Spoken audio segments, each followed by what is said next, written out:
खुलुमबाय प्राइम 24 हेडलाइन्सआव आं रमेन बर'।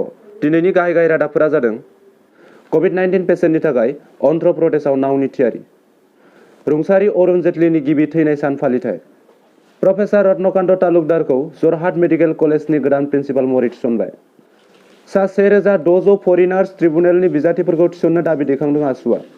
दानिया फैदो आबुं रादाबाव।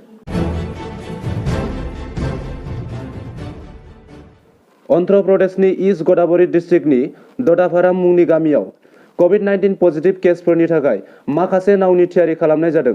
ओनसोलाव कर'नानि गाज्रि थासारिजों गाग्लोबजानाय समावनो थाद'नाय गैयै अखा हाबाय थानायाव ददापाराम गामिनि हान्थामेलानि थासारिया गाज्रिसिन जालाङो, जेराव गामिनि साखाथि फाखाथि ओनसोलफोरा सोरगिदिं दैनि बानाजों साग्लोबजायो आरो बेबायदि दुखुनांथाव थासारियावबो ओनसोलाव कर'नानि पजिटिभ केसआ बांबाय थानायनि जाउनाव बेरामिफोरनि थाखाय हान्थामेलानि गाज्रि थासारिया सुख'हायै जेंना सोमजिहोदों। बेबायदि गोब्राब थासारिनिफ्राय ओनसोलनि सुबुंफोरनि मददनि थाखाय ईस्ट गोदावरी डिस्ट्रिक्टनिनो नगाराम पुलिस थानानि साब इन्सपेक्टर बिथाङा माखासे नावनि थियारि खालामनाय जादों होनना खौरां मोन्दों।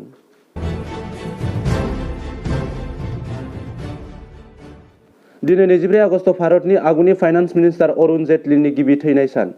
बिथां रुंसारि गेदेमाया भारतनि बीजेपी राजखान्थि दोलोनि सासे गोख्रों राजखान्थिगिरिमोन। बिथाङा 1952 मायथाइनि 28 दिसेम्बर खालाराव भारतनि दानि गोदान दिल्लीआव जोनोम मोन्दोंमोन आरो दिनैनि बे एखे सानावनो थामहिनबा 2019 मायथाइनि 24 आगस्ट खालारखालि गोदान दिल्लीनि all India institute of medical sciences मुंनि देहा फाहामसालियाव जिउ गोमायो। बिथांनि गोसोखांथि महरै दिनै भारतनि गाहाय मन्त्रि मानगोनां नरेन्द्र मोदी आरो हादरनि नखर मन्त्रि अमित शाहजों लोगोसे माखासे राजखान्थिगिरिफोरा बिथां रुंसारिनि गिबि थैनाय सानाव बिबार बावो आरो बिथांनि जिउमाया सोरगोआव आलो गोजोन थाबाय थानो हाथों होननानै आरज खालामो। फरेनार्स ट्रिब्युनेलनि बिजाथिफोरनो एपइन्टमेन्ट लेटार होयैनि थाखाय साननैसो सिगाङावसो सायख'जानाय बिजाथिफोरा राष्ट्रपति भवननि लांगोनायाव दाबि दैखांदोंमोन। आसाम फरेनार्स ट्रिब्युनेल एग्जामखौ थांनाय 2019 मायथाइनि 11 आगस्ट खालारखालि खुंनाय जादोंमोन आरो बेनि फिथायखौ 19 सेप्तेम्बर खालारखालि फोसावनाय जादोंमन, जायनि गेजेरजों सा 1600 बिजाथिखौ सायख'नाय जादोंमोन। नाथाय दिनैसिम 1 बोसोर बारलांबाय, दिनैसिमबो रावखौबो थिसनाखिसै। बेनि थाखाय अल आसाम स्टुडेन्ट इउनियननि बोसोनगिरि समुज्जल भट्टाचार्यआ गावनि टुइटारनि गेजेरजों आसाम सरकारा थिसनथायाव फेलें जादों होननानै फोरमायदों आरो गोख्रैनो बेनि थिसनथायखौ मावफुंनांगौ होननानै दाबि दैखाङो।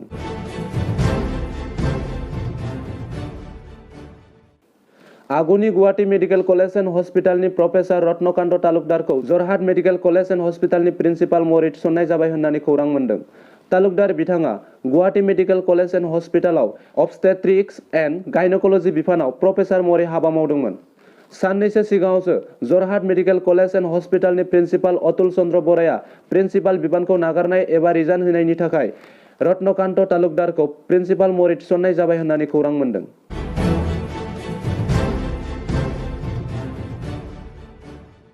दिनैनि रादाबखौ एसेयावनो फोजोबनाय जाबाय।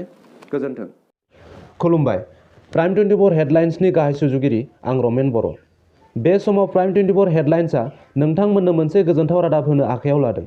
जोंनि प्राइम 24 हेडलाइन्सआ 21 आगस्तनिफ्राय फैगौ 30 आगस्तसिम फ्रि एबा बेसेन नाङाजासे एडभार्टाइजमेन्ट होनो आखायाव लादों, जेरै school college admission, market promotion, सावथुन, मुवा बेसाद बायदि बायदि एडभार्टाइजमेन्ट। बेनिखायनो जायफोर बिथांमोना बेसेन नाङाजासे एडभार्टाइजमेन्ट होनो गोसो दङ, बिथांमोना जोंनि प्राइम 24 हेडलाइन्सजों कन्टेक्ट खालामनानै बेसेन होनाङाजासे फोसावनो हागोन। जुदि नोंथांमोना फोसावनो गोसो, अब्ला जानबुं अनजिमा 6000039317 8399040182 आरो 6000838395 आव कन्टेक्ट खालामनानै फोसावनो हागोन। गोजोन्थों।